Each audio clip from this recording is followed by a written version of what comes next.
So it's going to be friendly tonight, because we may not have seats for everyone to sit exactly where they anticipated, but please try to get cozy, find some seats. Any other seats in this back area? There's a couple down here. So welcome everybody. Hey, let's give it a hand for the incredible Junkyard Social Club, right? Yay!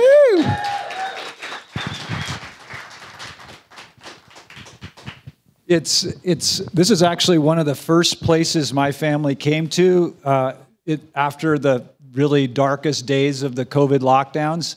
And it was just so lovely to have a space in our community that just welcomes creativity, welcomes us to arrive in whatever state we are. And so thanks to all those who've really made this space possible.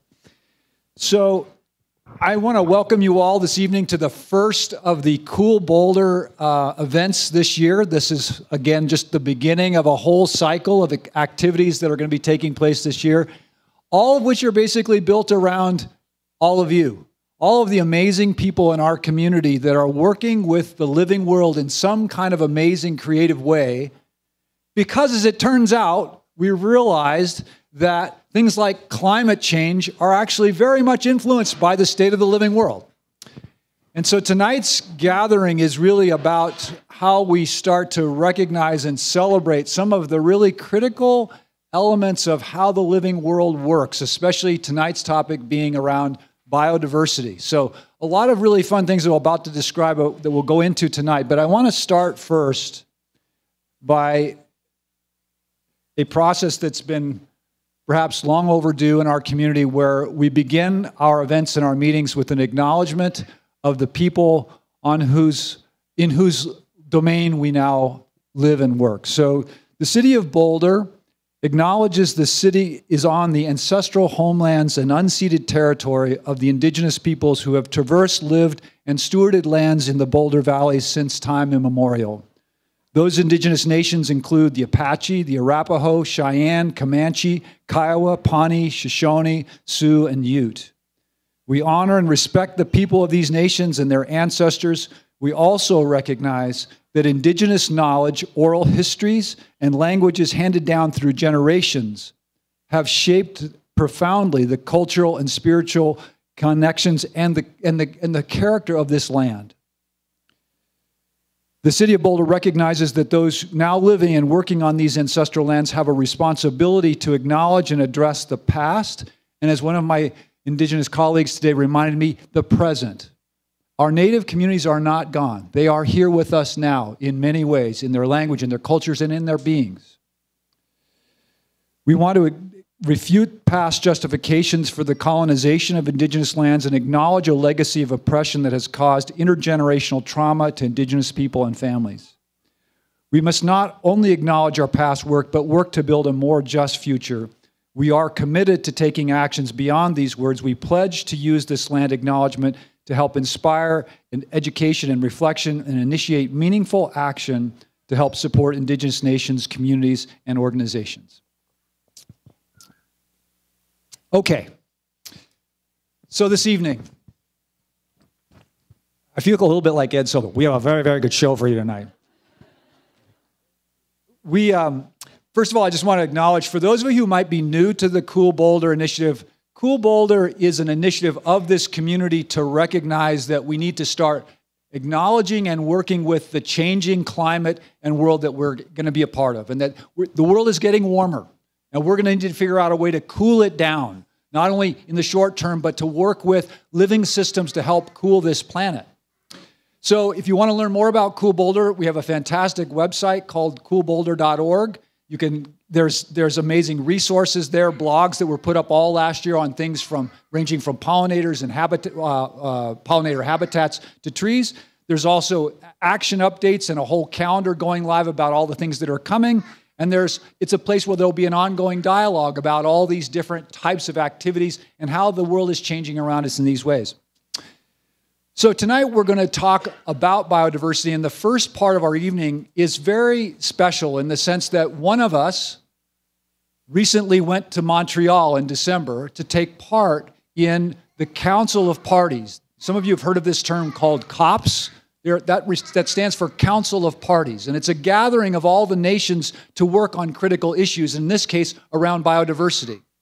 Now, it's interesting to note, some of you have heard of the Intergovernmental Panel on Climate Change, the IPCC. You might have heard about COP27, which was the gathering of nations to talk about climate change, which occurred in Egypt in this past year.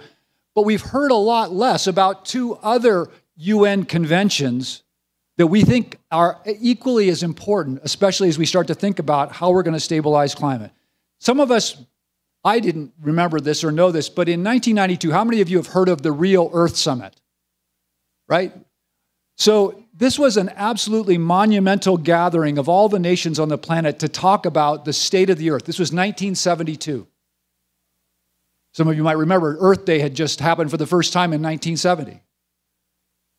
Well, in 1972, the international community agreed to create 3 separate bodies to address some of the most pressing environmental challenges of our time. The one we've been hearing most about is the climate challenge. That was the Convention on Climate Change. But there were 2 other conventions created at the same time. The Convention on Biodiversity, which we're going to hear more about tonight, and even less heard about is the Convention on Combating Desertification, which we will talk about more about that too. Desertification, by the way, is not just a problem in Africa. This is a problem we're going to be facing, in fact, in our own backyards. So part of what's exciting about this context is that some of you may remember Boulder being one of the first cities in the world who said when the United States didn't sign the climate agreements of Kyoto in the late 1990s, we're going to do it. Little old Boulder and a whole bunch of little places said, we're going to meet those climate targets. And that launched our city's climate action program. And in fact, I would say, in fact, many people would say, that launched a movement of local communities that have had an enormous influence on the international work of climate action. Unfortunately, that engagement and that influence of local communities was not happening in the same way around the Convention on Biodiversity or on the Convention on Desertification. And so it's interesting to note that until very recently, in fact, local jurisdictions have not even been involved in those discussions until now. So in December of this year, we got this tip that there might be a chance that we could get somebody from Boulder to Montreal to start being a part of local communities saying, we want to be a part of protecting biodiversity, just as we will be doing the same thing, by the way, in the Convention on Combating Desertification. We were like, we're going to get somebody there and we're going to try to stir things up, as Boulder often does. And so tonight, you're going to get a chance to hear from Rella Abernathy, who went to COP15, the Convention on Biodiversity in Montreal, and hear about some very exciting developments around how we, I think, as local communities, can have a very significant influence on protecting the larger living world in that way. And then after Rella finishes, we have a fantastic panel for you tonight of some really, really incredible people. I mean, you know, our community is full of characters, full of really amazing, interesting characters. Well, we have 3 of them for you tonight. So I'll introduce them when we get to that part of the show. But let me, with no further ado, introduce my friend and colleague, Rella Abernathy, to talk about her visit to Montreal on the COP15.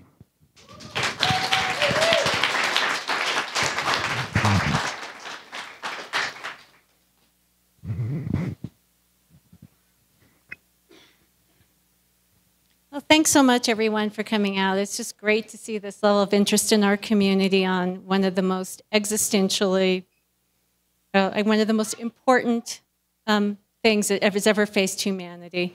Because we do hear a lot about the climate crisis, which is also an existential crisis, but biodiversity is among the most important issues that we should all be thinking about in every aspect of our lives every day.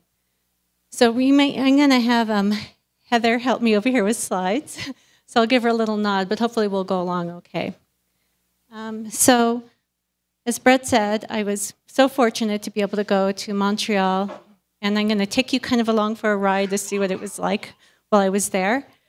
But the thing I took home and what I hope to bring to you is a new renewed sense of hope, which is hard to come by these days, but there's reason for it. So what we're going to be talking about is this global biodiversity framework, what it means and how it's relevant to each of us. So I think in this room, probably all of you know what biodiversity is. And we need to think about it in terms of from the tiniest life forms to the big megafauna. So the bacteria and protozoans in our soils, the nematodes, all those critters, that whole universe under the soil, to all of the life on Earth. And what's important are the interconnections between all these creatures. So when we're worried about the extinction rate, when one organism goes extinct, that impacts the way that it fits into the ecosystems of the world. And so it has big consequences, and we're experiencing a precipitous decline in biodiversity and an extinction rate like we've never seen since humans have been around. So I want to thank Sari Telpner, who allowed me to use this beautiful drawing when she spent 6 months in a special course just getting in touch with what was in her yard and paying attention to the life around her, which is something important for all of us to do, because if we start paying attention to nature, we start welcoming life into our yards, insects, birds, and everything that all comes together. And the fact that insects eat plants, and that we're going to have a little damage, then we can learn to love nature and reconnect with it. So when we're looking at the people who are developing these frameworks from the UN, I think this quote's important, that we don't have to look at the headlines. We can just look in front of us and see the consequences of the damage that people have done to the planet. And the most, and what's really impactful is that as we've exploited people and the environment at the same time, some of the marginalized communities and some of the poorest people in the world, where a lot of the highest levels of biodiversity are too, are being most impacted. So we need to rethink the way we do everything and start connecting with each other, respecting each other, and respecting the earth. So how bad are things? I'm going to start with the bad news first. They're bad. So in just in the last 30 years, up to 2010, so 1970 to 2010, these are the losses that we've had in vertebrates. So they're substantial. And it's really concerning that insects are just crashing and disappearing, because insects are important for all terrestrial ecosystems on Earth. So what are the key drivers of biodiversity loss? And I'm going to take the UN Environment Program's 5 main drivers, because this is what the framework's built around. Land use. We're destroying the ecosystems of our land and of our waters as well. But the global food system is the #1 cause of biodiversity loss. The way we farm, the way we process meat and factory farms, the whole process, the transportation, all of it, is literally killing our planet, and we need transformational change. And you can see here that we're not just doing it in the areas of our farmlands, we're also doing it in our yards, where we're using the wrong plants that are chemically and water intensive, and our biodiversity deserts. Climate change, we all know climate change is like a major driver. So you can see the numbers here, 1 in 6 species are threatened by climate change right now. Pollution. All of these things go hand in hand. So all the chemicals we're putting in the environment, including the pesticides, allow us to have monoculture farms and monoculture lawns. Direct exploitation, overfishing, cutting down forests, just thinking that we have an unlimited supply of biodiversity, and invasive species. And when you have all of these things combined, it's like a million cuts, just continuously a problem. And it's not just the ecosystems that are under threat. The insects themselves, or the organisms themselves, including us, are suffering from heat. So this is some poor little bumblebee that a PhD student, Asia Kaiser at CU Boulder, saw in June of last year. It was so hot during that heat wave that it couldn't move. So it was just a victim of the heat. But Brett talked a little bit about this, like how are we handling this? Well, we started as a globe coming together in Rio in 1992. And at that point, you can see the numbers for how many folks showed up. There were a lot of people that came. And as Brett mentioned, there were these 3 conventions that were a result of it. Now, these are multilateral treaties. And so and then go to the next slide.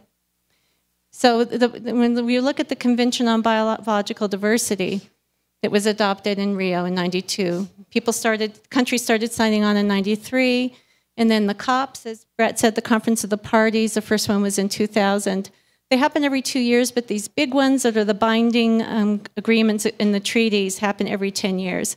So that's what you'll hear in biodiversity, I'm talking about 2010, 2020. And they talk about them, they're named after the city. So this last one was the Montreal, but it was a Kunming, Montreal, because it was supposed to be happening in China. But they moved it after the COVID lockdowns to Montreal, and that's where the secretariat for this convention is located. And so in 2010, that was supposed to be a big year. So what came out of this are the Aichi targets you may have heard about. Aichi is a prefecture that Nagoya is located in. So those targets were supposed to be the 10 years where we turn things around, the UN Decade on Biodiversity. And this is just to give you an idea of what these 20 targets were. You can just take a quick scan. But one of the things I wanted to point out where this asterisk is, this is a national biodiversity strategy and action plan. And the reason I put an asterisk on that is because the US is the only country in the world, except for the Vatican, that is not signed on to this treaty. So we don't have a national biodiversity strategy. And I should say that the Biden administration is coming up with policies for nature-based solutions. But this doesn't allow us to be part in the negotiations. That the U.S. does provide funds for different aspects of the implementation of this treaty.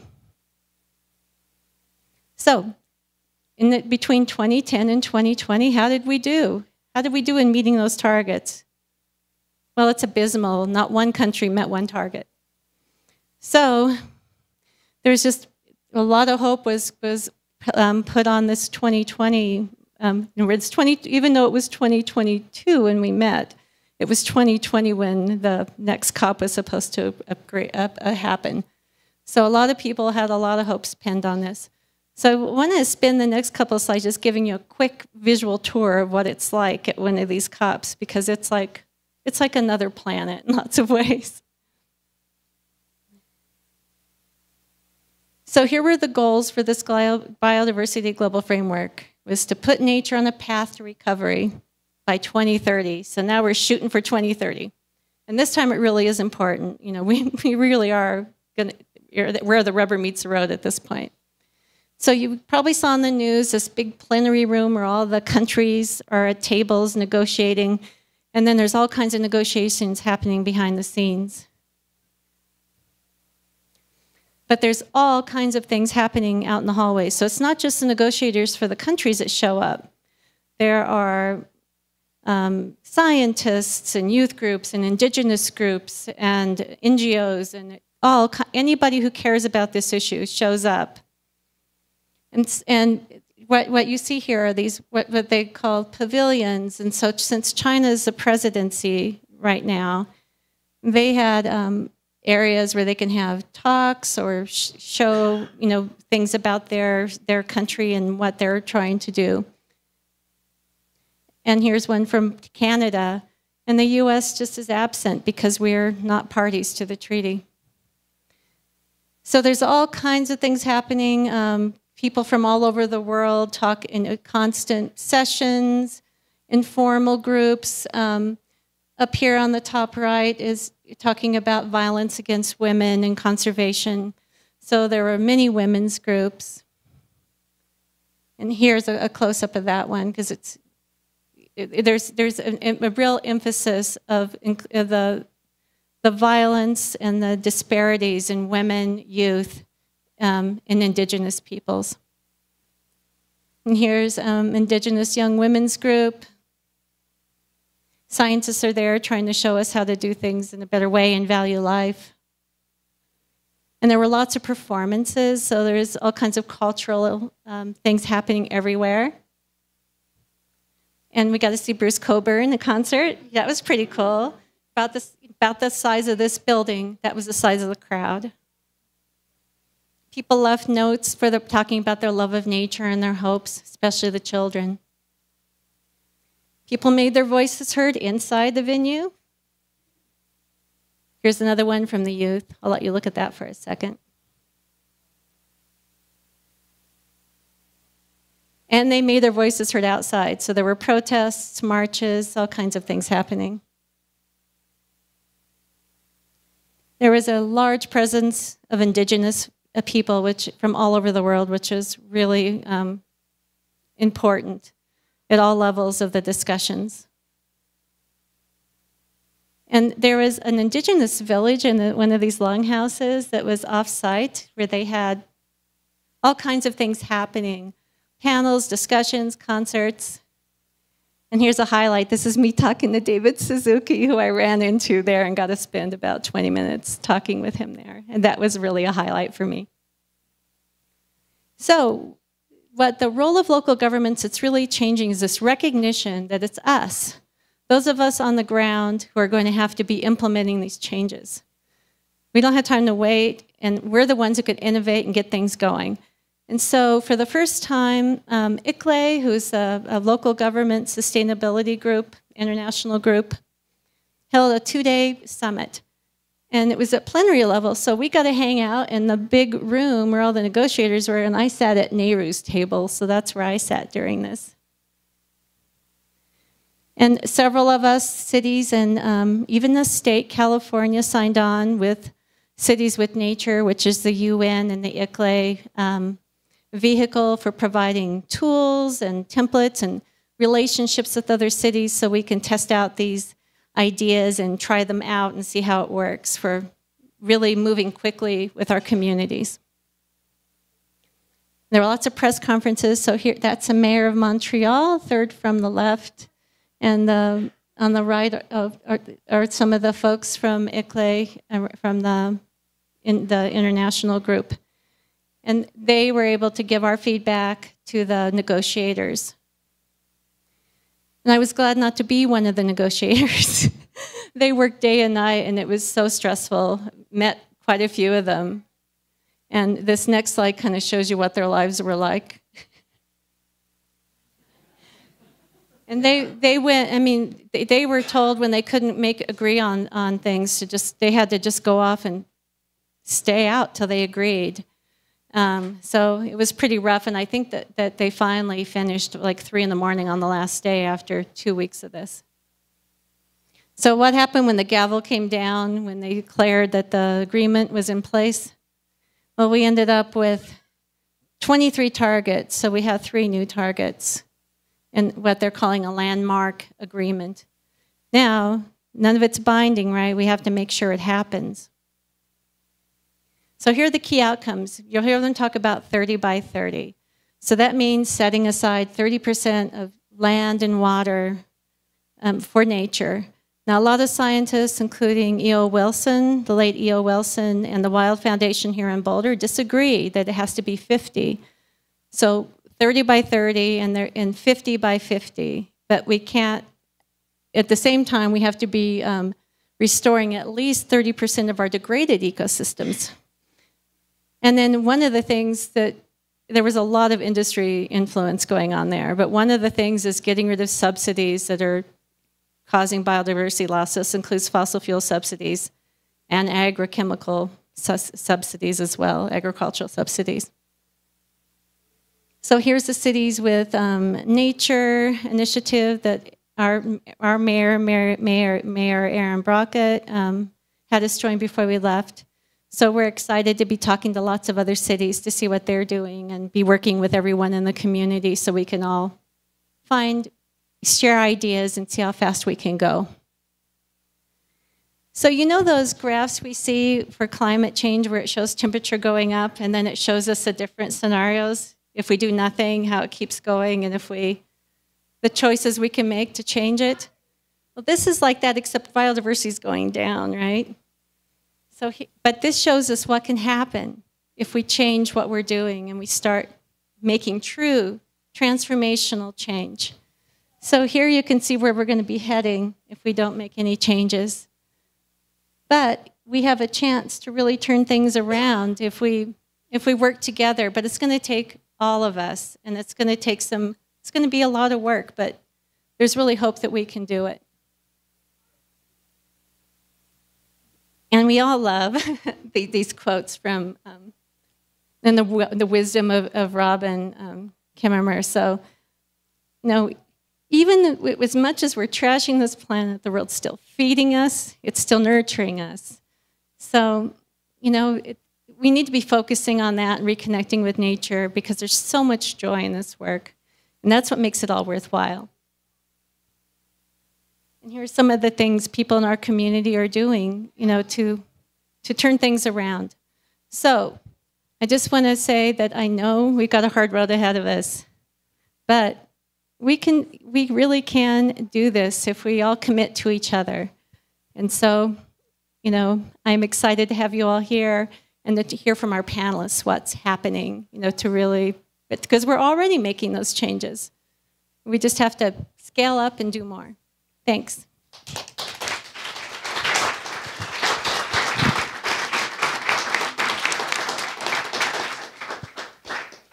Okay.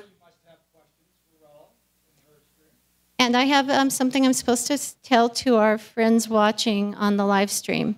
That if you're watching remotely, we don't have a way right now to get questions, so you can email info@coolboulder.org with questions, and we'll follow up with a written summary from this event. And we'll also be a recap about key takeaways that we'll publish in our city newsroom. So we have a few minutes for questions. Okay, so Heather and Daniel have cards, or I can just repeat a question if it's short too.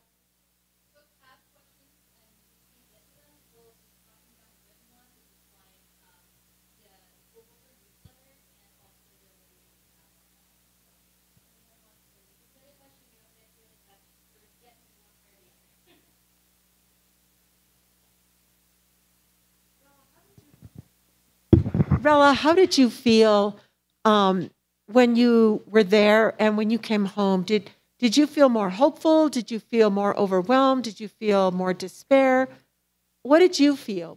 Well, I was really lucky to have a pretty amazing experience because my manager, Brett Kincairn, had a UN veteran come with me as a guide. So I got to talk to all kinds of people who've been working for 30 years on the Biodiversity Convention, the guidelines for local governments like us, who want to see the changes that are happening. And the one thing that gave me so much, hope and was really wonderful was no matter who I talked to, whether they were from the global south, more developing nations. Even people like from Papua New Guinea, all over the world. We may have different challenges that we're facing, different cultures, different levels of wealth, but people are people, and we all connected and saw, value in working with each other. And there's also a lot of interest in Boulder just because of how much land we have, and different types we have, and the fact that we're open to working with researchers like Tim Seastead here in the room, and lots of other folks who are working with us to try to get the research to show what works, as well as work with the community on how we can create change together. So there's this real enthusiasm by people to connect and work together, seeing that we have a lot in common and we can learn from each other, even when it doesn't seem like, maybe a tropical country has a lot of similarities to us, but we all have a lot of similarities because people are people and behave the same everywhere. what were people negotiating on at the Biodiversity Convention? Yeah, that's a good question. So it was the targets, like and there are documents that we can share on the website because it's actually interesting. I mean, the framework itself is solid. So some things people would agree on, and then some of the biggest breakdowns are what's called the GEF, or the Global Financing Instrument. So just like the COP27, you know, where we were trying to get these wealthy nations who have caused the majority of the damage at the expense of the developing nations to pay for what we've done and for mitigation. Same thing was true here, where the developing nations are really concerned about how they were going to protect biodiversity without funding. And so at one point, people just walked out. The developing nations walked out. And that lasted for a couple of days. And the president of CBD, who's the environmental minister from China, was pretty amazing. So he took like a couple of people and sent them off and said, hammer out an agreement, and we're not coming back in session until you do it. So those guys worked round the clock. And so they would work on big issues like that. You know, the thing that kept the U.S. from signing on is also the use of genetic resources and DNA sequencing and that kind of technology, where the industries want to be able to just march into developing nations, take whatever they want, not ask and not reimburse them for the profits that they make. So that was another thing that caused, there were a lot of negotiations. Okay, so the next question is, given the ongoing failure with the process to deal with climate and biodiversity, what alternatives do communities like Boulder have for engaging with the biodiversity climate crisis on a global level? Well, this is where these mechanisms that people have been working on for years, and some of those are through Cities with Nature. Brett talked about the desertification convention. A UN agency called Habitat is doing a whole lot of work on ecological restoration. So a lot of people who have worked on some of these frameworks are now trying to work with us so we can implement those on the ground.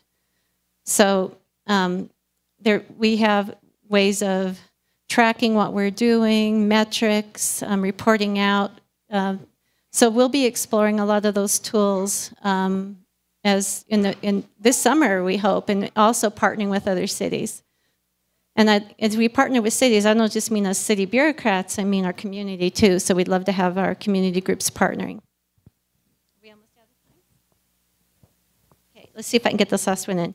Facing exponentially increasing human population while limiting development requires massive upgrades to existing residential infrastructure. How are we to motivate property owners to increase energy efficiency and/or incentivize transitions to renewable energy at the local level? Well, I have colleagues in the Climate Initiatives Department that are doing a really amazing job with that. And I think that when we're seeing happening with our energy bills, it might get, a lot of people wanting to make changes. I think that and this is my opinion, and I think the opinion of some of my colleagues, what we've discovered is that you can't just put the burden on people when we have a system that makes it, so difficult to implement some of these energy-saving measures. But we have a big opportunity for all of us through the comprehensive plan is going to be updated in the next, by 2025, so that will be starting in earnest. And we can either go down the path of the same things we've been doing for a while, or we can push as a community for transformational change and really start implementing some of these ideas that other cities are using to deal with these issues. And it's really important that every voice is included, and doing things the way we're used to doing them doesn't include everyone. We're going to be missing the wisdom, we're going to be missing ideas, and we're going to be leaving people behind and out if we don't figure out ways of making sure everybody's included. Thanks.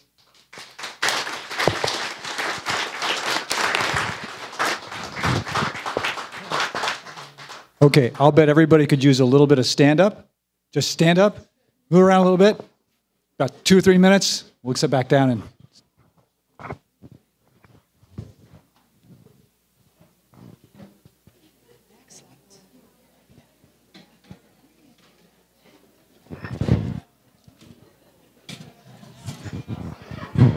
I'm just checking in. Are you going to need me tonight or not? I'm Mara. No, Mara, I Yeah. am so sorry. So I was going to do that. Thank you in my acknowledgement right after this. Could you stay for that period of time? Did you want me to speak or no? Yes, yes. Okay. I'd love for you to talk about what you do. Okay, great. Thank you. I'm so sorry. No, I was just confused because I was told My I was mistake. prepared to be first. my mistake. Okay. So, yeah. Thanks for having me.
Okay, everybody, come on back.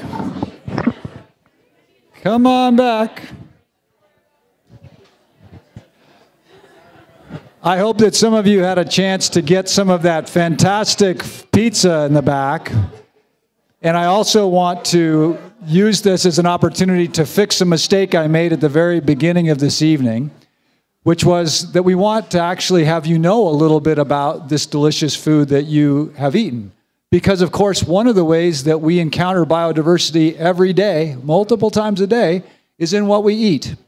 And we are so fortunate in our community to have an amazing array of food people who are deeply committed to figuring out ways that we can align our legitimate human body needs of food to the biodiversity and the species richness around us. And you're going to hear a little bit more about this when Mark Guttridge talks about his farm, but it's also true in terms of how the folks actually prepare this food. And so tonight we were very lucky to have one of our local food entrepreneurs, Dry Storage, produce the delicious pizza that you've had. And I want them to tell you a little bit about what's in it. So Mara King?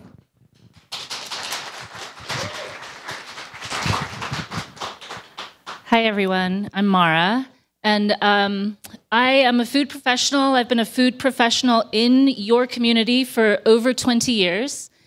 And currently I work I'm the general manager of Dry Storage, which is both a grain mill and a bakery here in Boulder. And Dry Storage was founded by Kelly Whitaker, who is an amazing, talented chef, also who got his start here in this community. And Dry Storage exists because Kelly started a little wood-fired pizza restaurant that makes excellent pizzas and other sort of like beautifully nostalgic Italian-inspired foods. And he went on a journey to find out how to make better pizza, and that journey took him into learning more about heritage grains and the diversity of different grains, which at that time didn't really exist in sort of the local restaurant environment. So, you know, at first when he was like, okay, how do I make the best pizza ever? His journey took him to Italy, and he was learning about how, you know, Napolitano pizzas are made with 00 flour, and you know, it's also very, very, very processed ingredients, super white, super sifted, zero ash content. And then, digging a little bit further down the rabbit hole, he discovers, oh, well, actually, in Europe, there are all of these traditions, these long-standing traditions of growing different kinds of grains, which are good for different kinds of baking, different kinds of cooking, different kinds of approaches. And eventually that brought him to bringing some grains back here, sourcing grains from different parts. And this is a 7-year journey. You can't just take a seed out, you pick a seed out of the air, pick a seed out of history. As inspiring as the story that seed may be, for example, we grow a variety of wheat called white Sonora. It's a soft white wheat, and its history goes back to the 1500s when the Spaniards brought that grain over here, and it has been traditionally grown by native peoples in the Sonora Desert, milled into, and baked into tortillas. For hundreds of years. So this is as close to a heritage grain that we have in our region. But even with these super interesting stories about the grain, you can't just pick a grain out of the air and put it in the earth and suddenly have a business. So much goes into creating a business, such as, like Kelly had this seed. He went down to southwestern Colorado, convinced some friends to plant it, Jones Family Farm. We're already planting wheat in rotation with their potatoes and using regenerative practices. And Kelly convinced them to start growing seed, to start growing wheat. And then he's like proudly brings his, 500 pounds of wheat, 1,000 pounds of wheat. And then what's next? Oh, I have to get this wheat cleaned.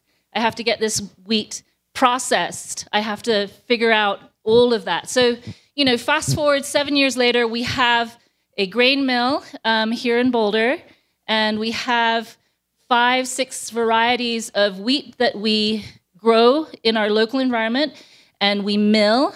And, the really amazing thing is you can taste the difference.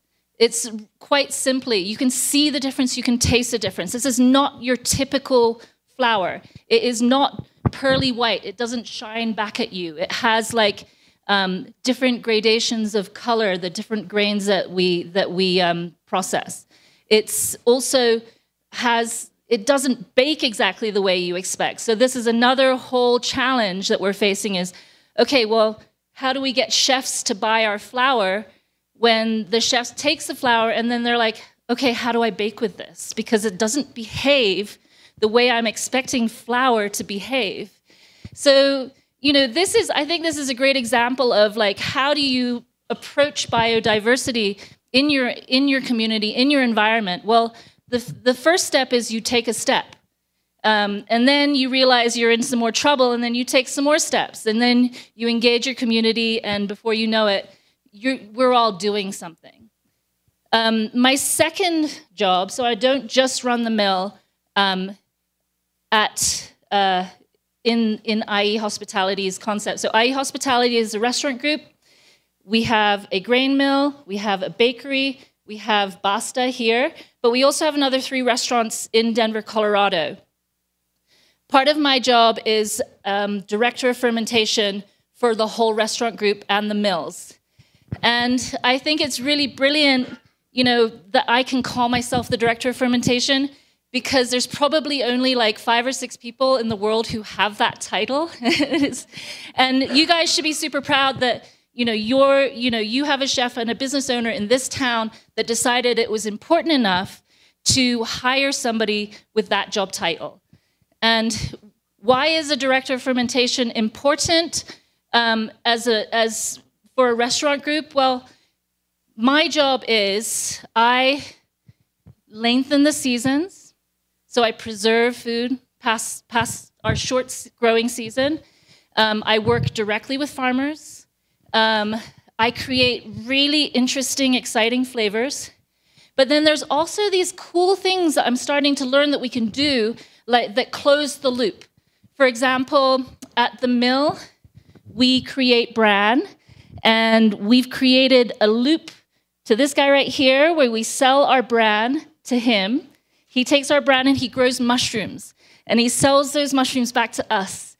And they were on your pizza tonight. And then, another loop that I created was, we are making beautiful bread at Dry Storage Bakehouse. I don't know if anybody here has ever worked in a bakery, but when you work in a bakery, there's lots of leftover bread. So I started to save the bread, and I utilized a fermentation technique that is, it's a mold-based fermentation technique. I grow koji on the bread, and then I mix it with chilies and salt, and then I have a sourdough gochujang. So here I've closed another loop. I've created more flavors and more ingredients out of something that normally would have been thrown away. So one observation, and I'll just finish on this note, one observation that I have, and I've been a fermenter in your community for a really long time. I started a company called Ozuke about 11 years ago, and I have been secretly, quietly, creating biodiversity in the people around me for a little bit.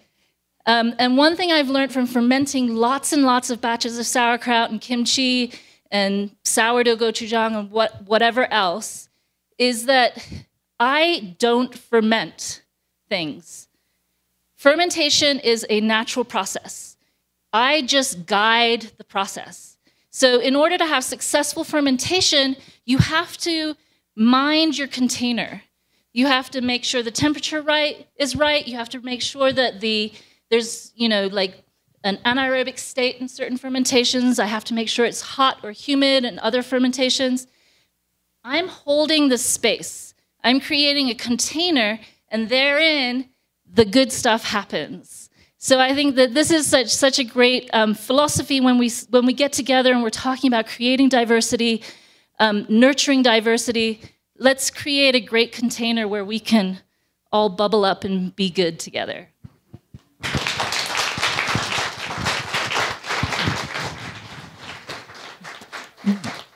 Now I actually understand what Cool Boulder is. We're a fermentation container. So with that, thank you, Mara, so much. And thank you for all the work all these years in our community. And thank you for creating the biodiversity in our bodies and so many other ways. So thank you. All right, so I want to invite Mark Guttridge, and I want to invite Zach Hedstrom, and I want to invite Amy Yarger to come up here, because we're going to hear a little bit more about people who work with biodiversity in all kinds of really fun and interesting ways.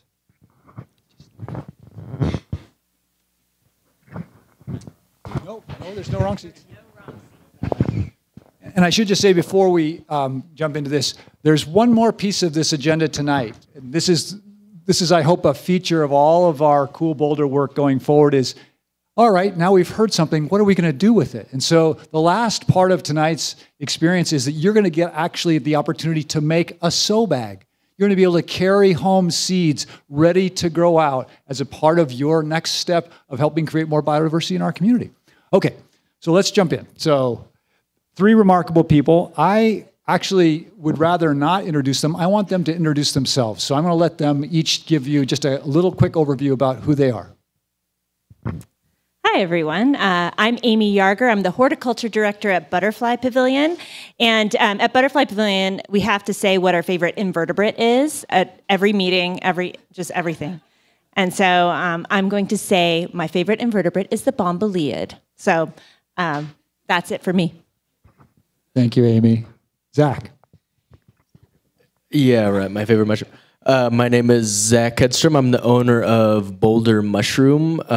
We grow culinary and medicinal mushrooms here in our community. We produce mushroom compost for farmers like Mark, and we also are developing technology for applying fungal inoculation at scale for soil remediation, fire mitigation, and generating a strain bank of native fungi that can be used within our region for various purposes.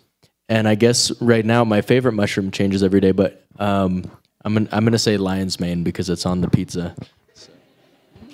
It's on your mind. Mark Guttridge from Olin Farms. Thanks so much for hosting this awesome event with a great theme. Olin Farms is out in Longmont. I grew up on that little farm, and 18 years ago, we moved back there. My wife, Kenna, and I, who Kenna's here with us tonight, too. Woohoo! And 16 years ago, we started Olin Farms. This will be our 16th year growing nutrient-dense food for the local community, mainly a CSA farm where families buy a share of the farm and either come out to the farm or pick up some Boulder or Lafayette.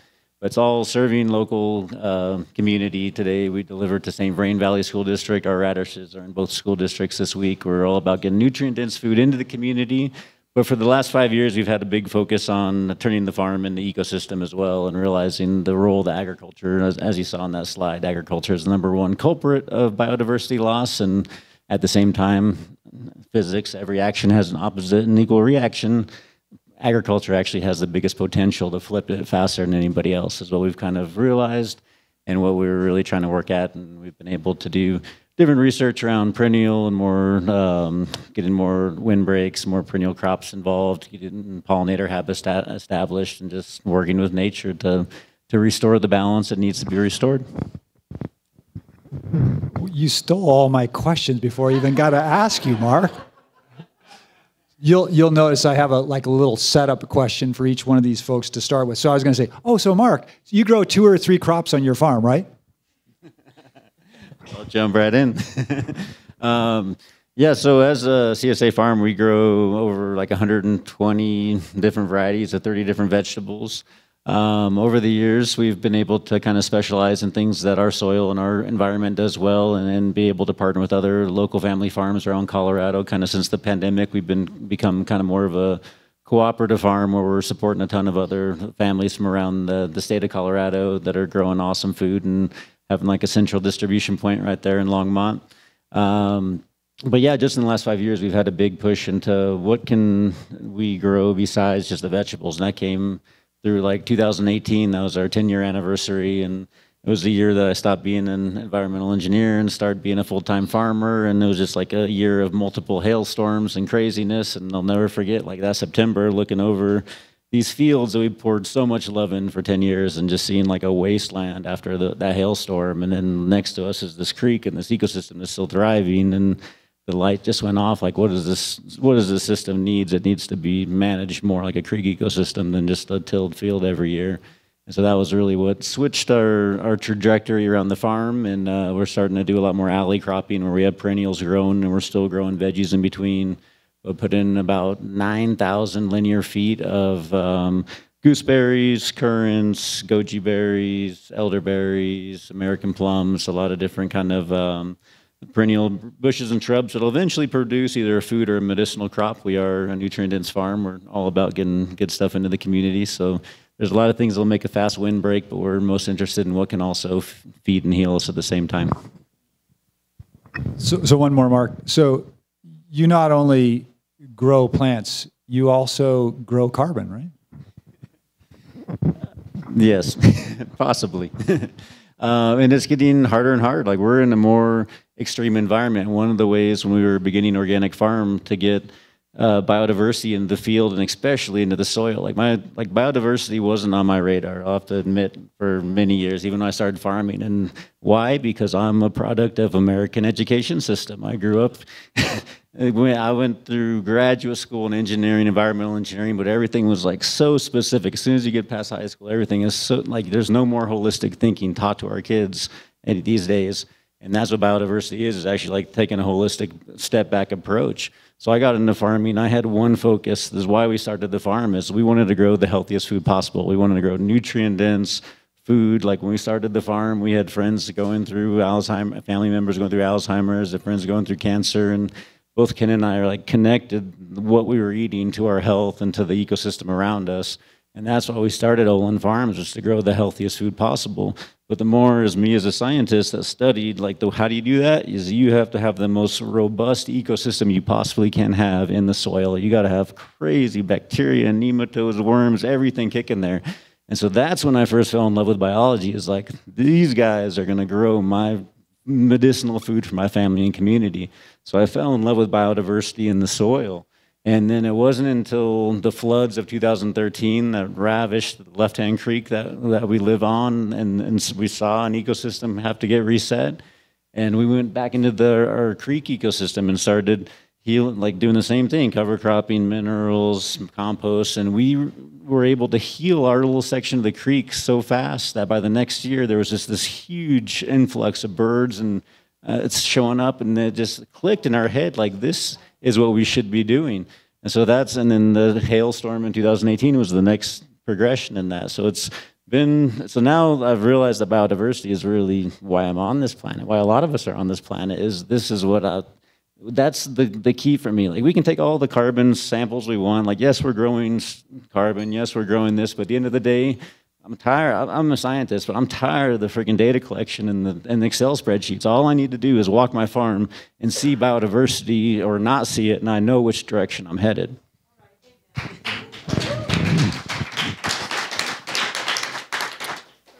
I want to just say, for all three of these remarkable human beings that are here on this stage, thank you for all the hard work that you've been doing for all of these years to grow this knowledge, and that your efforts, I know, Mark and Kenna, to share that knowledge and to share the practices and to keep learning. So I don't know people who work harder than farmers. So thank you so much for all that work you've been doing.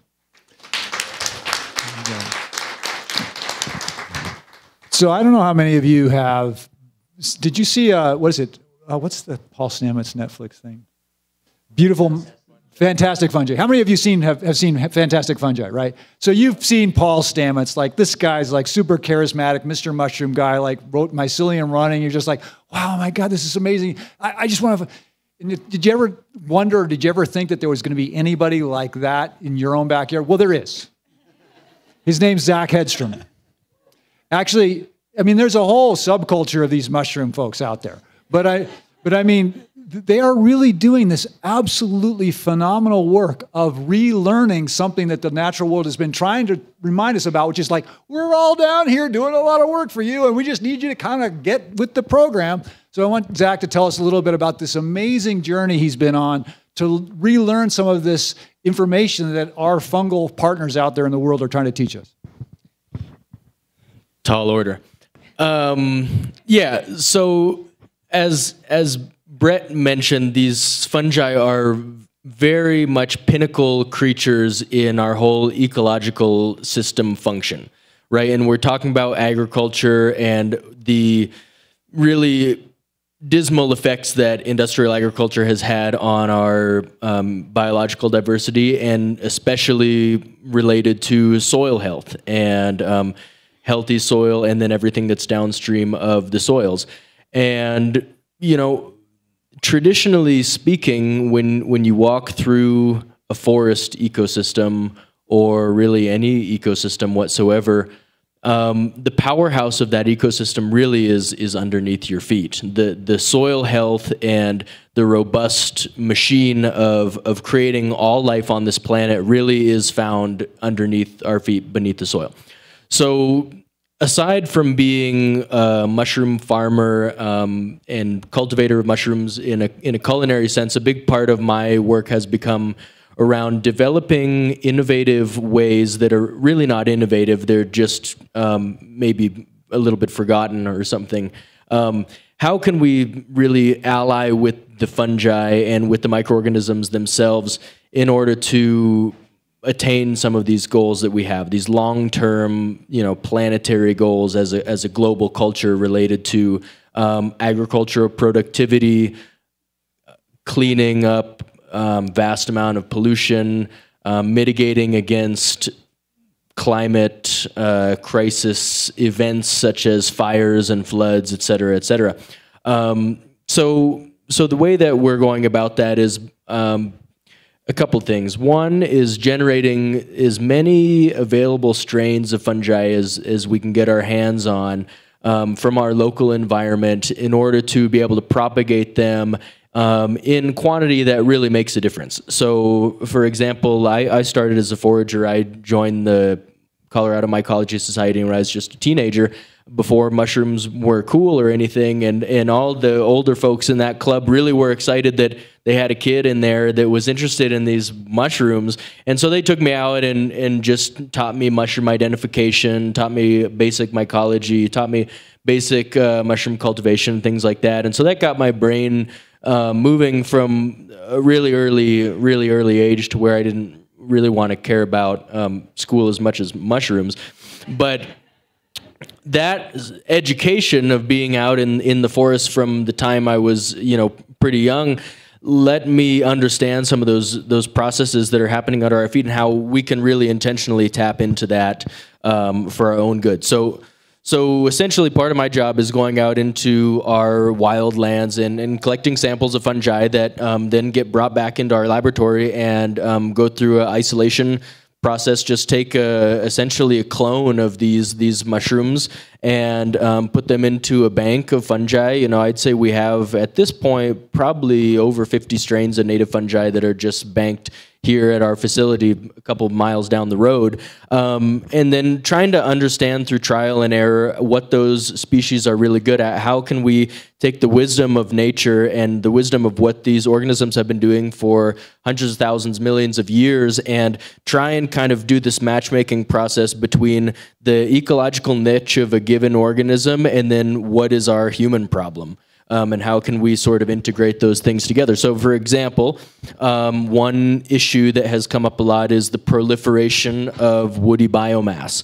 So if anybody is familiar with fire mitigation, flood mitigation, and what that looks like on a large scale from either city, county, nonprofit, whatever, is it generates a lot of wood biomass. And in fact, that wood biomass tends to be a little bit of a logistical problem in terms of what do you actually do with it. When you go into a forest which has seen fire repression for 200 years, it's overly grown, there's all this excess biomass that if it were to catch flame would lead to a catastrophic megafire that we've seen in situations such as Calwood or Cameron Peak, things like this. The folks that are doing the good work on the ground are essentially removing a lot of that biomass, mimicking fires in a healthy sense. So, but looking at the regular carbon cycling of any given ecosystem, biomass is supposed to be recycled back into the soil. That's the way that ecosystems function, or it's burned and recycled that way. But it's not generally that natural that a lot of biomass is removed and then just hauled out of the environment altogether, which a lot of times does happen, especially with these larger projects, removing a lot of biomass and just sending them to another county to be processed, or stockpiling them somewhere for a number of years, or building slash piles that actually are fire risk, fire hazards in the communities where they're built.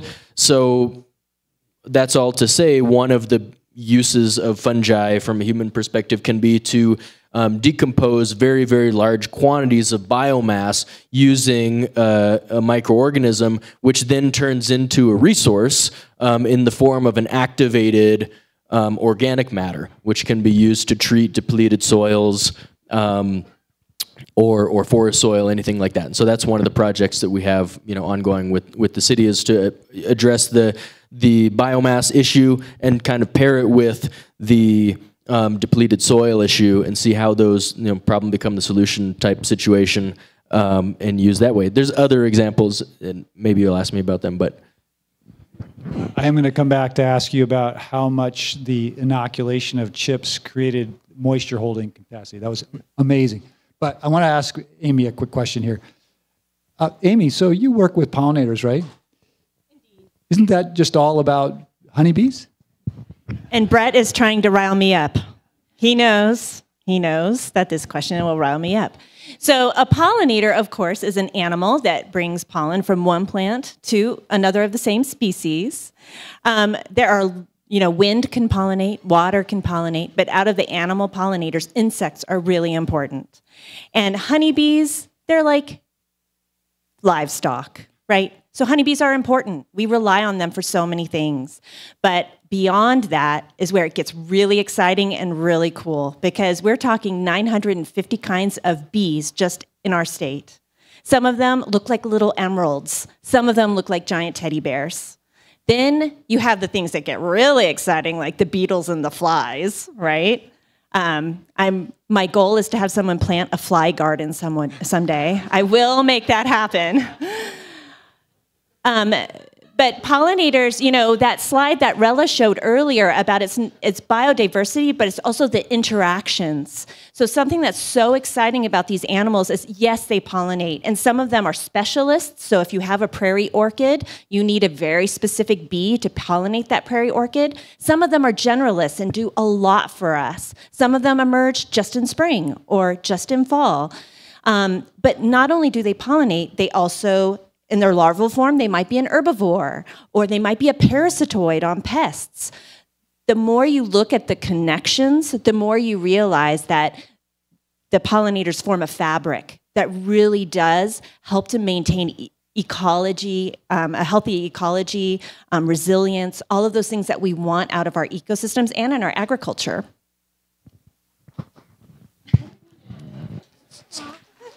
So, Amy, how do we become wild beekeepers? So I want to, first of all, say we do not keep wild bees. Not around here. Who was it Mara who said, we are guides. We provide guidance, we provide support. So one of the most exciting things that people can do, and so simple and so just like enriching and fulfilling and fun and hilarious sometimes, is to add habitat. Because that's one of the biggest challenges for these animals, is the loss of habitat or the degradation of habitat. And that might mean, depending on where you live, that might mean a container garden. In other places, that might mean full-scale habitat restoration. But what we're looking for is increasing native plant diversity that supports these insects that help us in so many ways. But don't we have that habitat thing kind of covered? He is really getting on my nerves, you guys. So the answer is no. That's an easy one. So, here, one of the things I love about Boulder, and I'll admit, I do not live in Boulder, but I love this place so much because there is such a commitment to preserving open space, to having access to nature for the folks who live here and who work here and play here and all of that. But I want everyone to put themselves in the place of a sweat bee the size of your pinky nail. Imagine trying to fly from one park to another if you're that small. Or better yet, think of yourself as a Colorado soldier beetle. How many of you all have seen those guys fly? Because it's hilarious. They have like wings, like tiny. They're kind of like, they cannot fly very far. So the more we have what we call connectivity of habitat, and that means if you have a parking lot, that should be pollinator habitat. If you have a house, put some pollinator habitat in. One of the things, I'm a horticulturist, that's how I was trained and that's been my career. We do not have the luxury of just Carl Forster reed grass and Russian sage as a landscape anymore. That is a waste of valuable space, a waste of valuable what could be habitat. And when I was growing up, like the Jetsons and all of that, like, oh, the future, it's everyone with jetpacks and like no greenery.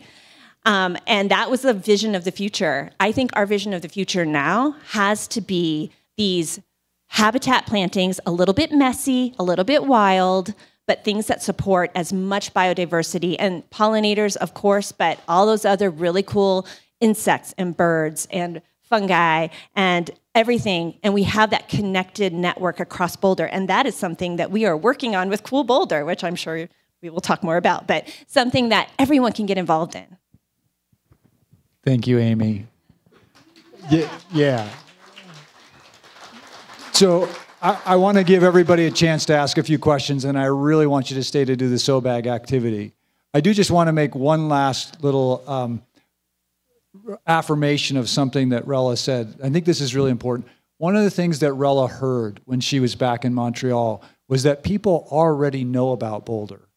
They know about this crazy mix of restaurateurs and fermentation specialists and farmers and pollinator specialists and mushroom people. They're like, something's going on in Boulder. And we literally will and are having an effect on the larger world by the kinds of innovations that we are all engaging in. And I know that if we went and just spent the time, we would find out that each one of you is somehow connected to one of these crazy things that's going on in Boulder that's probably going to have some effect on the world. So that's why it's so important. That's why we really are on this edge of trying to push the rest of the communities to stand up and say, well, they can do it, we can do it too. So with that, let's have a few questions, though, for these amazing folks up here before we end this evening. And I think you should write them down, but I want to just people call them out because I want to be able to hear the voices, too, that want to speak. So Dana Coelho.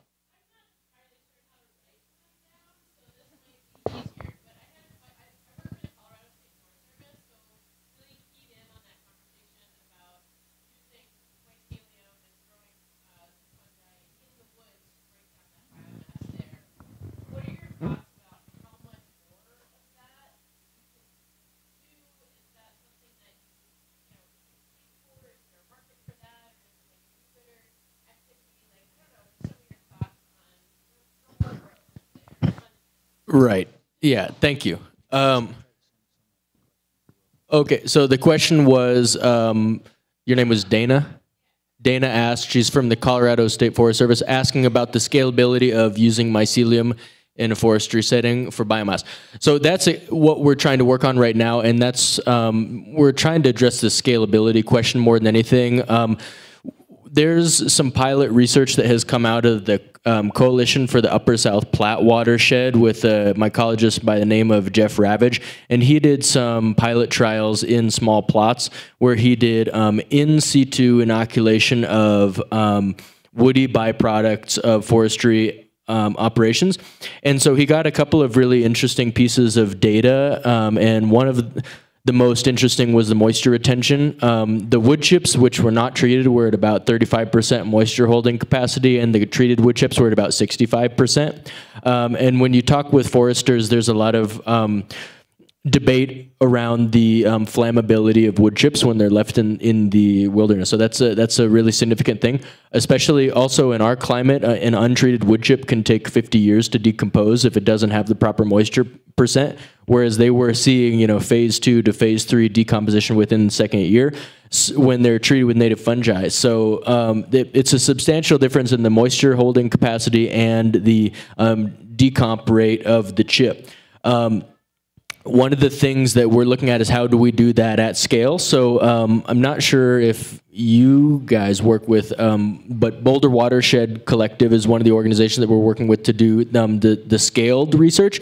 The problem with the CUSP trials is that they were very small and they didn't have the facilities to be able to do this at scale. So, for example, we're starting to do multiple acre trials in order to be able to replicate that at 50, 100, 1,000 acre parcel treatments via mostly the use of liquid inoculation techniques. So essentially, if you had crews out there that were cutting and chipping and leaving the material on site, and then to be able to come there afterwards with spray in order to inoculate it. And so there's ways to do that at scale, where you do maybe 4 acres in a day or something. So it's absolutely something that we're trying to build data sets out on. And it's a long process, but absolutely it's underway. And that's also part of this work that I mentioned with the city. So, we're working with the city foresters and some county folks as well in order to get their biomass down here for the ag land, but also trying to run a little bit more involved trials on the on-site decomposition.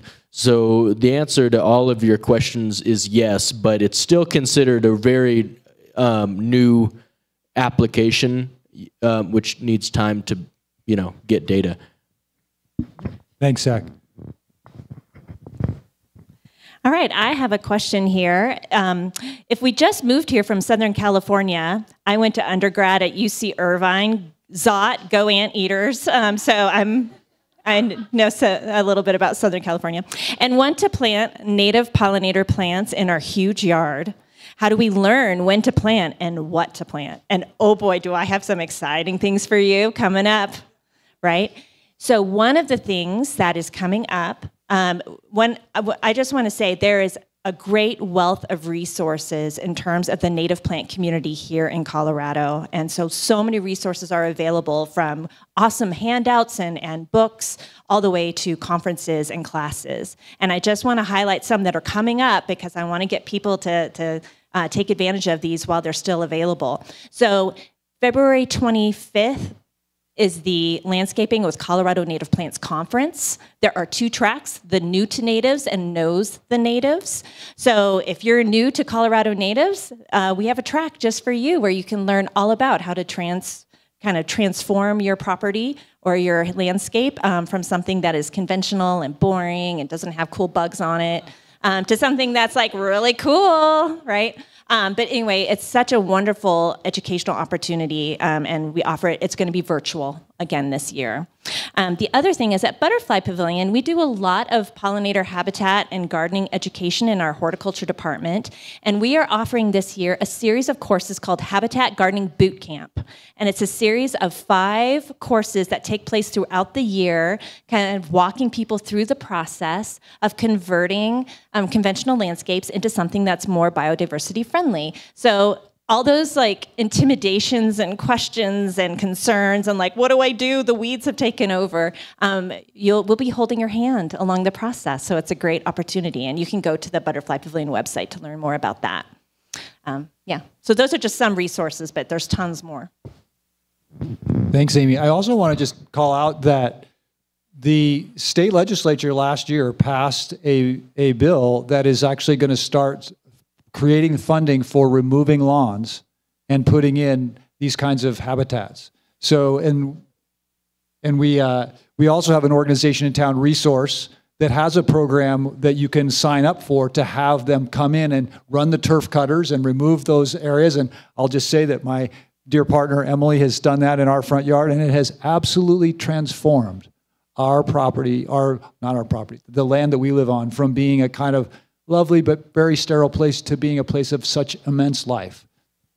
I just wanted to add that through the Landscaping with Colorado Native Plants Conference, we offer a grant program for residential gardeners, and quite a few grants are available for people who do remove their lawns. So not only is there motivation from the state, but there's motivation from these local nonprofits that work on these conferences. Okay, we're going to take one last question, and then I really do want you to have time to make the Sow-Bags. Jose, go please.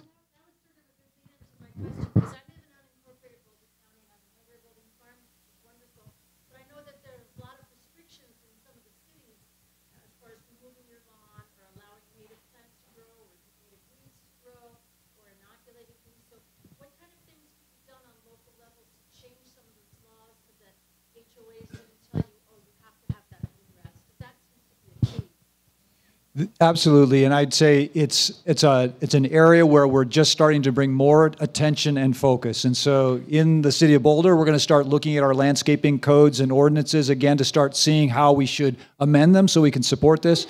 I think we're working on something that's called climate resilient landscapes, which is going to start calling out the kinds of species we want to be bringing into this changing world. And so I think getting involved in your local jurisdiction and asking them to start looking at these kinds of policies is really important. Okay, I think we're going to end, except I want to give Mark Guttridge the last word if he wants to take it. Thank you so much. And also, kind of going back to the question about how do these things get funded, how can Zach dedicate his time to growing this specific mycelium, getting out there? Right now it's around grants. I know him and Olin Farms and along with our research rely on some county grants, city grants, private donations, nonprofits. But at the end of the day, the change isn't going to come from the top down. Like COP27, COP26, which is 26 years and zero. Like, where are we headed? Like, I'm tired of the conferences and the talkings. The good things are coming, it's making good connections, but at the same time, the only change that we're really gonna see is from the ground up. It's from the bottom up, and it has to be youth incorporated. Like, a big part of what Ken and I do at the farm is design educational programs from preschoolers to young kids to high school leadership programs, to elderly, getting them back connected to nature, and that's how the work gets done. Like, Zach can grow that mycelium, but to get all that mycelium out on all those wood chips is going to take a ton of boots on the ground. And the only way the boots on the ground work is getting done is because in Boulder County, what I've seen, there's a growing effort of people who want to get out, get their hands dirty, be part of the solution. And we have to do it. The only way this important work is going to get done is to get out, volunteer, and be part of the solution. The other part is you vote every day with your fork. If agriculture is the biggest culprit and also the biggest potential, every time you eat a meal, ask, is this meal increasing biodiversity on this planet, or is it part of an extractive mentality decreasing biodiversity on this planet? And it's hard. I tried to do that in front of my meals, and I had some drive-through tacos de pastor today that were awesome, but they came from a tortured pig, I gotta admit.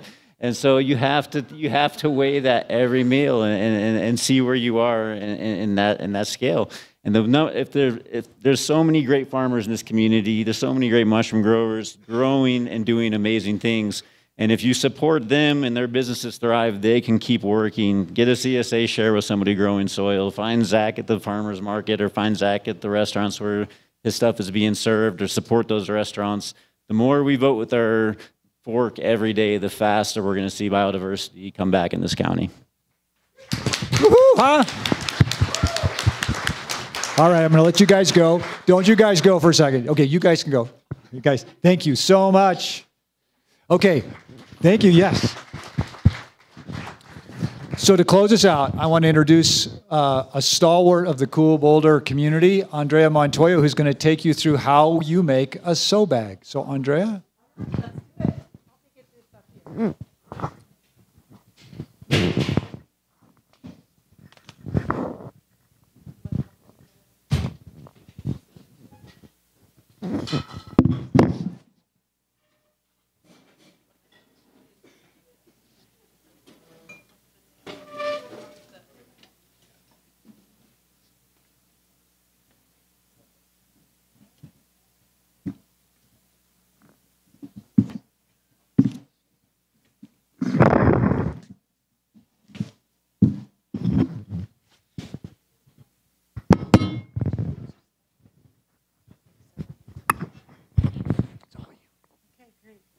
Thank you so much for sticking around. I can't believe that we have this kind of a turnout and you guys actually stayed for this last part, so thank you. My name's Andrea Montoya, and I have a passion for bringing biodiversity on a shoestring to urban areas. Because so often in our urban areas, we end up growing grass just on playgrounds. Little small spaces get neglected, where we could really have biodiverse habitat right out our own backyards, right on our own curb. But we don't, because we don't know how, and it's expensive. So how do we do that? Well, a few years back, I decided to start an urban biodiversity project in my neighborhood. And I said, you know, we've got these dirty little pocket parks here. Nothing's growing. How about if in our community we do something to support native bees? What if we start growing native habitat? So I looked into it, not knowing too much about it, coming from a career that had more to do with the human body than flowers, really. Maybe they're the same thing. And I realized that not only was it kind of tough to do, it was really expensive to do. So I started looking at ways that we could bring biodiverse habitat made from native plants that evolved in this area into neighborhoods, into little pocket parks, into those little hell strips that grow next to your street, that you have nothing but grass or maybe sand next to your street. So that's where this kind of idea of making a seed bag comes from, is empowering each of you to take those steps that they talk about at these big conferences. Because I don't know about you, but when I hear everybody talk about these big plans and these big treaties and all this stuff that goes on, it can be kind of intimidating. It can also make us a little lazy, right? We sit back and we tap our foot and we say, okay, you guys go do it. We'll sit and watch and we'll criticize, because there's a lot to criticize. But if we sit back and empower ourselves to start growing what we can, where we can, on a shoestring budget, then we are going to be a step ahead of the game. Someone just asked a question about, how can I learn about how to grow native plants? It's kind of scary. It's intimidating. I just moved here. What grows? We run a program through Cool Boulder that's called the Pollinator Advocacy Program. And I want to encourage you to go to the Cool Boulder site, and in the next few weeks, we'll have all the sign-up data for that. It's a free course. It's open to anybody in the community who wants to learn how to plant native plants, how to build that habitat, a biodiverse habitat, and how to take care of it. Because it's a little bit tricky. And people can get these plants in the ground. They can go to Garden in a Box, and remove their sod and put these plants in. But if there's no approach to how to maintain the habitat, to how to interact with the habitat, you can run into trouble. So you are more than welcome to join our pollinator advocacy program. It's four weeks of classes, and the classes will last somewhere around 2 hours. And intermixed with that, we go out into gardens, habitat, biodiverse areas, and learn about stuff like transplanting, how to take care of these plants. What do they need? What's a shade plant? What's a plant that needs sun? How does all that look? When talking about planting and biodiversity, think of the word community. Because when you're building biodiverse habitat, you're building a community. Just like a community of people we have here, we need to have biodiverse communities on the ground. It starts way down deep in the soil. It comes up through the soil, through our plants, and through us. And those biodiverse habitats are a little different than just saying garden. Gardens are often filled with ornamental flowers. And the problem with ornamental flowers is that they are just that. They're not native to Colorado. I mean, tulips are really cute, but look what happens to them the second it snows. Geraniums, those big red fluffy geraniums, not the wild ones, are really pretty looking flowers. And they stick around for months now. They're so hybridized, you can almost put them out in May and you'll have them through like October. But what's missing from that ornamental plant? It's really pretty to look at. It's taking up space. It's using sunlight. What's it giving back? Well, you might say it looks really pretty and that's worth a lot to me. And it is, but it's not enough. An ornamental plant is going to not interact with insects. And if it's not interacting with insects and it's not feeding birds, it's not part of a habitat. It's not part of biodiversity. So on that note, I want to encourage you to think about this thing called having a winter sow bag. And I'm going to show you how to make one today. We have lots of soil and lots of seed, and I hope you'll take the 15 minutes or 10 minutes that it takes to stop over to one of our tables and make a sow bag and take it home. I'm going to talk to you about how to make it. It's really easy. We have the instructions on our Cool Boulder webpage and a blog. I wrote all the instructions out for you. And then I'll talk to you a little bit about how to take care of the plants, the seeds, once they germinate within the bag. So shall I just jump in? Okay, let's do it. I don't know what to do with this, and I might turn around and sneeze every now and again. Oh, gosh, she's going to hold it for me. Will you rub my back? That would be great. All right, so the first thing you need is a gallon Ziploc bag. And I like to use the ones that have a slider on them. I want to say I didn't make this up. And my good friend, Jen Fraser, who showed me this, she didn't make them up either. This is what we call the hive mind of gardening. These are people across the country who come up with ways to say, how can I garden for cheap? How can I bring vegetables and flowers and shrubs into my yard on the cheap? And how can they be native? So that's where this idea comes from. So it starts with taking this gallon Ziploc bag. It is plastic, but the beauty of it is that you can use it year in and year out. Once you've used this up, you pile it up, you put it in a paper bag, and you bring them out, and you do the same thing with them year after year, and they seem to last about 3 to 4 years. You take the sow bag, and you cut the corners off like this. Pretty straightforward. You give yourself a couple nicks in the middle, and the reason for that is because we're going to put soil, water, and seeds in this little baby greenhouse, and your seeds are going to sprout in here. And once they sprout, they're going to go into the ground. But if you don't put those drainage holes in the bottom, you will have created a little swamp. So you want that water to be able to drain out. This is so easy. I feel silly even showing you. Okay. Wait, I've got to throw this in. Open the Ziploc bag. All right, open the Ziploc bag. Now, when I do this at home, over my sink, this is going to be my sink. I don't have a grinds up the stuff, garbage disposal. Sorry, my brain didn't make it with me today. And I don't have a garbage disposal. So I do it over this thing so that it catches most of the mud and won't clog up my sink. Next step you want to, before you do that, put a piece of tape on the bottom of your bag and write down what you're planting.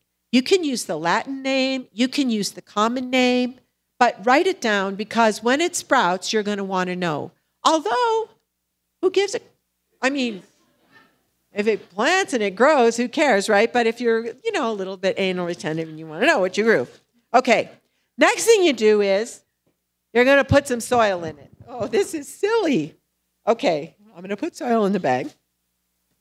How much soil you put in the bag is about half full.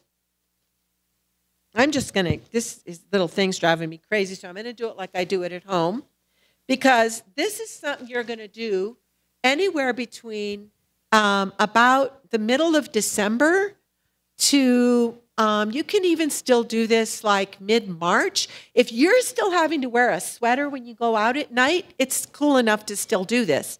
And once you make this bag, guess where it goes? Outside in the sun, on your porch, on your patio, if you live in an apartment, it can go as long as you have some sun, because seeds need sun to germinate. It can even go out on your little balcony. And once they sprout and they start to grow, you can plant them in the ground, and you can also plant them in pots. So this is something that is also, we love to think about equity. Well, let's act on equity, and let's make it so that poor people can also plant stuff in little spaces, right? Because that's how I grew up. We had to figure out how to make ends meet, and this is a great way for us to do that now. So this is not quite getting full enough, so pardon me while I just get aggressive. This is driving me nuts otherwise, right? I would make a really bad one of those cook things on TV. Okay. So you fill your bag about half full, I would say. And then you're about ready to go with the water.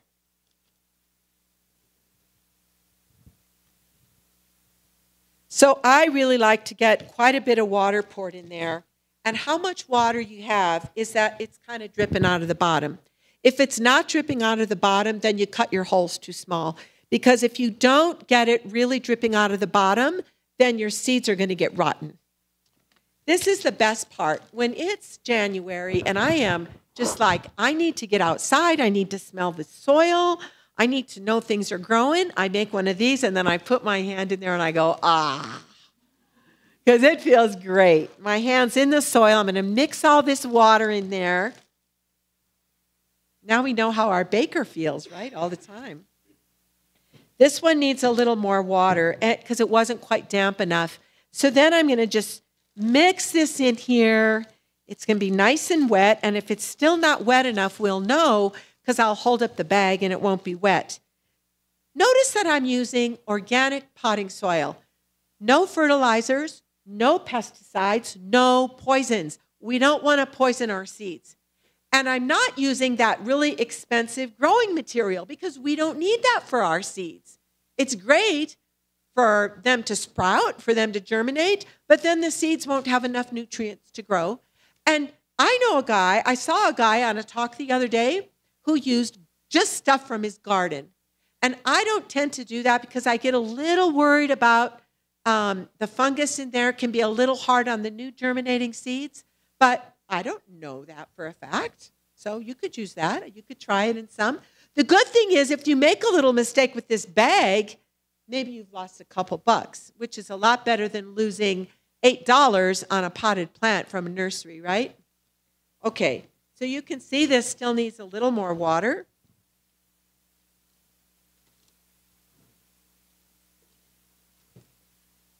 That's what we want. Water dripping out the bottom. The next thing I do is I take my hand and I kind of flatten it out. And I don't press it down too hard because you want, when the seed germinates, you want the little root that starts forming to be able to find its way into the soil. If the seeds are pressed in deeply, they won't get enough sun. Seeds need sun to germinate. And you're going to lay them on top, and you don't want this pressed down too tight. All right.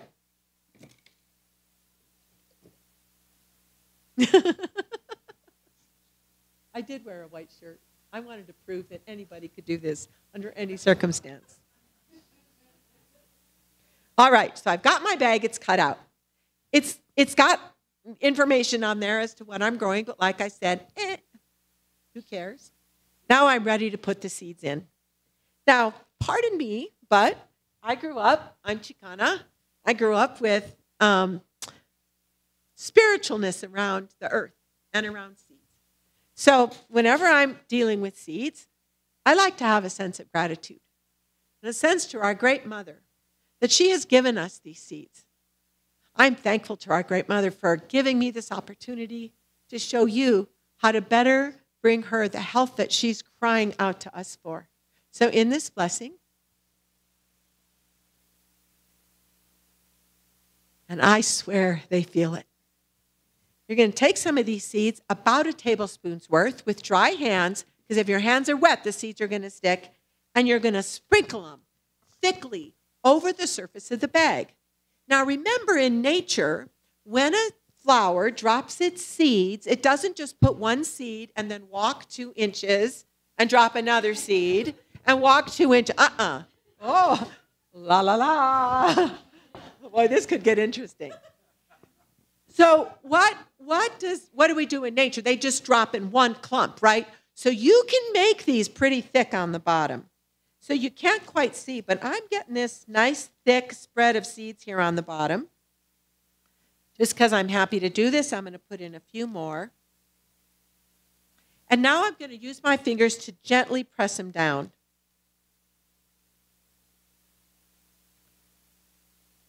I'm going to sprinkle just a little bit of dirt on top. And now my seed bag is almost ready to go outside. Now remember, what you've made is a greenhouse. Some people do this kind of project in a cut-in-half milk jug, but those don't retain the moisture, and you're forever chasing them down. I like stuff I can put on my back patio, put outside in the sun, and forget about it for a while if I need to, because I do work and have grandkids, and sometimes I even clean my house. So, right? You can relate. You're like, uh-huh. Okay, so you take the end that's furthest away from the Ziploc. So this side over here, here's the slider, and here's the other end, and you're going to kind of pinch it open and put a clothespin on there so that you've created this hard, solid opening. If you leave it, it's going to all collapse like that when the snow falls on it. So it just kind of gives it a little structure. And remember, I didn't make any of this up. This is stuff that people have shown me. So really, I'm grateful to all those people. The next thing is you slide this slider over, and you leave about, 3 or 4 inches there. You're going to use a wooden stick.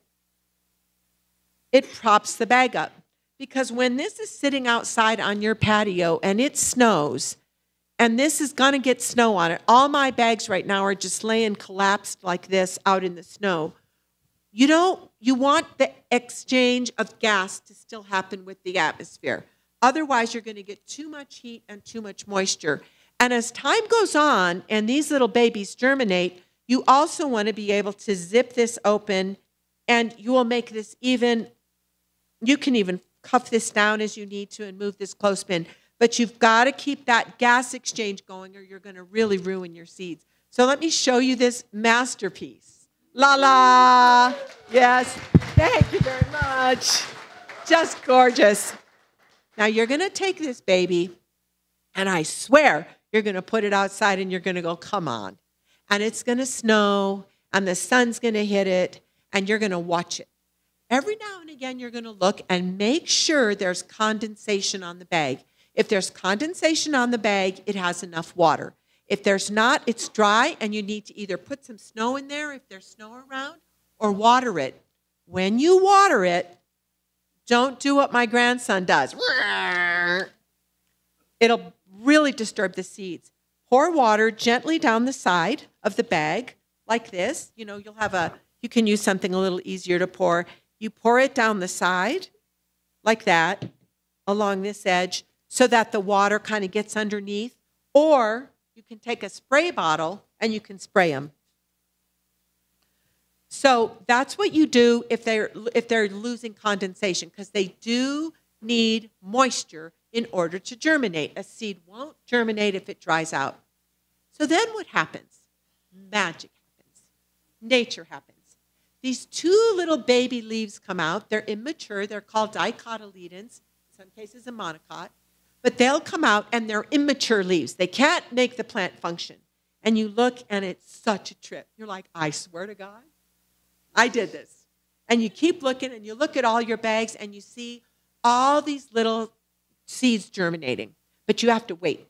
But be careful, because you don't want those to burn, because they're really kind of fragile.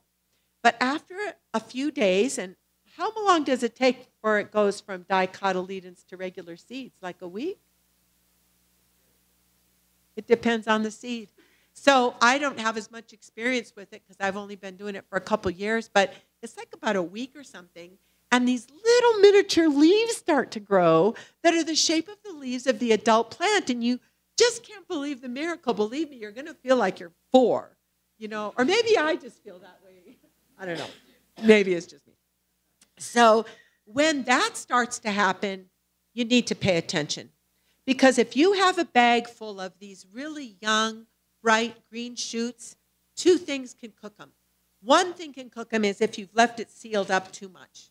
The heat will build in there, and believe me, in this Colorado bright sun, heat can really build up in there. So you want to make sure at that point it's open and there's a lot of gas exchange. At that point, I move my clothespin and my stick, and I cuff it over like I would my jeans when I'm trying to look cute. And I do it like that, and I cuff it over, and then I again look at them, and I marvel how beautiful they are. And then I take them over and put them under a tree where there are trees with branches that don't have leaves on them, so they're starting now to get filtered light, enough light to signal them to grow, but not bright, intense light on that patio where they can burn. Now, a few weeks later, 2 weeks later, I've got a bag full of plants, and I mean full of plants. You can consider selling them to your neighbors. I've considered. Or you can start planting them. You can plant them. Your friends can plant them. You can take them and put them in little pots, and you can take them to plant exchanges. But here's the beauty. Look what you've done. You've created biodiversity. You have taken it into your hands and gotten out of the passive seat and gotten into the driver's seat. And you've said, I can make a difference. And I can do it kind of in a way that helps other people, because you can take a whole bag to your dear friend and say, I just brought you a whole bunch of echinacea. Or I just brought you a whole bunch of gold banner, something that you have grown for them. So now let's say I have this plant and it's got this bag and it's full of plants. They're ready to go in the ground. Literally, it will have formed so many roots in here that it will be like a bag full of brownies. That's how Jennifer talks about it. To me, it's like a bag of doughy bread. And I literally put my hand in there and I scoop out a chunk, and I do one of 2 things. If it's a plant that was really lucky that the seeds germinated, something that's a little tougher, I'll put it in a pot and I'll let it grow in there for a couple of weeks. But normally I don't have that kind of time to baby these plants. Like I said, I have a job, life, and grandkids and all that. So I will literally take them, scoop aside some soil in my garden, and put it in. It's best if you put these baby plants amongst other plants that are already growing. If you don't have that luxury and you're starting your garden or your pots brand new, just remember, in nature, they wouldn't just be, boom, growing out in the bright sun.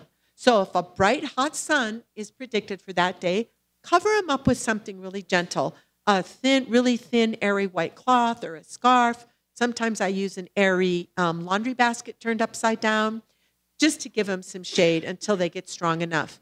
The other thing is while they're growing in this bag and you cuff them down like this, is the wind will get to them. Wind is crucial for the development of a seed, for a seedling, because the more wind it gets, the more it flops around like this and the stronger the stem gets. So voila, that's the magic. That's it, said and done.